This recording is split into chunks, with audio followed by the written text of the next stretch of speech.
कर दिया कि आने वाले चुनावों में उनकी पार्टी का कांग्रेस या बीएसपी के साथ कोई गठबंधन नहीं होगा। हालांकि उन्होंने अपने चाचा शिवपाल यादव के लिए जसवंत नगर सीट छोड़ने का ऐलान भी कर दिया।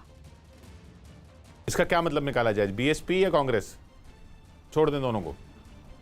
बीएसपी और कांग्रेस से हमारा पहले भी समझौता हुआ है, अब आने वाले समय में समझौता नहीं होगा।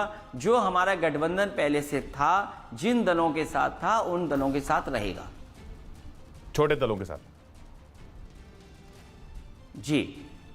और इसमें अभी शिवपाल जी ने भी बुलाया आपको लोहिया ट्रस्ट बिल्डिंग के उद्घाटन में, तो शिवपाल जी भी की पार्टी भी होगी या नहीं? उनके लिए एडजस्टमेंट का रास्ता है। पार्टी में क्या मतलब, वो पार्टी में शामिल नहीं होंगे, उनकी पार्टी को एडजस्ट करेंगे आप? हाँ, उनकी पार्टी है, क्योंकि उनकी पार्टी क्यों खत्म हो, उनकी पार्टी है तो उनको भी एडजस्ट किया जाएगा। तो ये मान लिया जाए कि एक सीट अभी जसवंत नगर तो छोड़ दी। अच्छा, जसवंत नगर की सीट आपने उनके लिए छोड़ दी? हाँ, वो उनके लिए समाजवादी पार्टी कभी कोई प्रत्याशी नहीं उतारेगी अगले चुनाव में। अफ्रीकी देश मेडागास्कर के ताओमेसीना में लॉकडाउन के विरोध में प्रदर्शनकारियों से पुलिस की झड़प हो गई। आरोप है कि पुलिस ने लॉकडाउन के बावजूद सड़क किनारे सामान बेच रहे एक आदमी की पिटाई कर दी, जिस पर आसपास के लोगों का गुस्सा भड़क गया और वो पुलिस के जवानों से भिड़ गए। उन्होंने सड़क पर ही आग लगा दी और हंगामा शुरू कर दिया। कुछ लोगों ने पुलिस पर पत्थर भी फेंके। इस हंगामे को शांत कराने के लिए पुलिस को हवा में गोलियां चलानी पड़ी, लेकिन प्रदर्शनकारियों पर इसका कोई असर नहीं हुआ। बताया गया कि दुकानदार लॉकडाउन में बाजार बंद करने के फैसले से काफी परेशान हैं, क्योंकि पैसों की कमी से उनके सामने खाने की समस्या खड़ी हो गई है। लोगों के इस प्रदर्शन के बाद पूरे इलाके में बड़ी संख्या में पुलिस के जवानों को तैनात कर दिया गया। न्यूज 18 के कार्यक्रम अनलॉक अधिवेशन में यूपी के पूर्व सीएम और समाजवादी पार्टी के अध्यक्ष अखिलेश यादव ने कोरोना फैलने के लिए तबलीगी जमात को जिम्मेदार ठहराने पर बीजेपी पर हमला बोला। अगर किसी ग्रुप ने अगर कुछ छुपाया तो क्या उस पर इसलिए दोष न डाला जाए क्योंकि उससे सौहार्द बिगड़ेगा, सिर्फ इसी वजह से? या उसको चिन्हित किया जाए कि नहीं भाई आपने ये गलत किया, क्योंकि अगर आपने छुपाया तो गलत किया, इस बीमारी में तो ये खास है। तो अगर ये देखिए, सवाल ये नहीं है, सवाल ये कि जानबूझ करके भारतीय जनता पार्टी उससे लाभ लेना चाहती थी। आप कह रहे हैं बदनाम, भारतीय जनता पार्टी की एक्सपर्टीज है ये, जानबूझ के बदनाम किया गया जी। उन्होंने कुछ नहीं किया, तबलीगी जमात ने कुछ नहीं किया, क्योंकि तमाम मुद्दों से ध्यान हटाने के लिए भारतीय जनता पार्टी हमेशा तैयार रहती है, इस तरह के मुद्दों को उठाने के लिए। मैं जानना चाहता हूं भारतीय जनता पार्टी से कि जो सेंटर्स बनाए थे इन्होंने, क्वारंटीन सेंटर्स जो बने थे, बच्चे को सांप कैसे काट गया ये बताइए, बच्चे की जान कैसे चली गई? गोंडा में इन्हीं के सरकार के क्वारंटीन सेंटर में एक बच्चे को सांप ने काट लिया।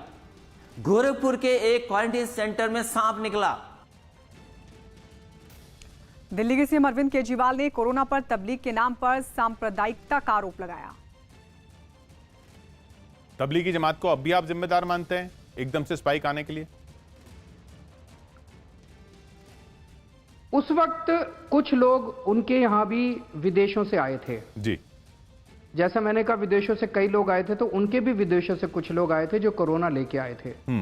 उसका एक कारण था, जब शुरू में दिल्ली में कोरोना फैला तो वो भी एक कारण था।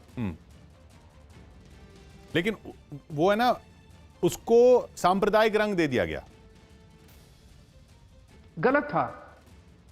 बताइए, कोरोना के टाइम में भी हिंदू मुसलमान करते हैं ये लोग, यार पाप लगेगा इनको, ऊपर वाला माफ नहीं करेगा इन लोगों को।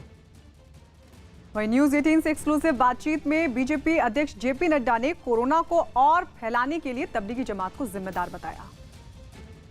क्या आपको लगता है कि तबलीगी जमात ने भारत में कोरोना की स्पीड को, जो लॉकडाउन के बाद बहुत कम हो जानी चाहिए थी, उसको उतना कम नहीं की? देखिए, इसमें तो कोई दो राय नहीं है, तो फैक्ट्स बताते हैं, फिगर्स बताती हैं।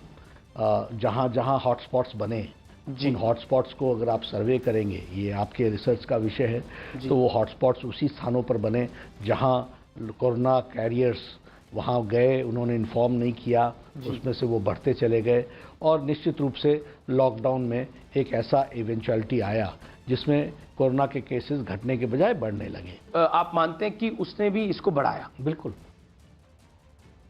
आम आदमी पार्टी के नेता और राज्यसभा सांसद संजय सिंह ने बिहार के प्रवासी मजदूरों को लगातार दूसरे दिन विशेष विमान से उनके गांव भेजा। इसके लिए उन्होंने सांसद कोटे में मिलने वाली हवाई यात्रा की टिकटों का इस्तेमाल किया और जो पहले दिन नहीं जा पाए उनके लिए अपने साथियों की मदद से चार्टर्ड विमान का बंदोबस्त किया। बिहार जाने वाले इन मजदूरों को संजय सिंह के घर के पास इकट्ठा किया गया, जहां से उन्हें बसों के जरिए हवाई अड्डे तक रवाना किया गया। 180 लोगों को ही ले जा सकते हैं चार्टर में, जो पहले से तय है। तो जो लोग रह गए हैं उनको कल भेजेंगे, बस से 2 बसें और कल जाएंगी। हवाई जहाज से बिहार लौट रहे मजदूरों ने मुश्किल वक्त में मदद के लिए संजय सिंह का आभार जताया।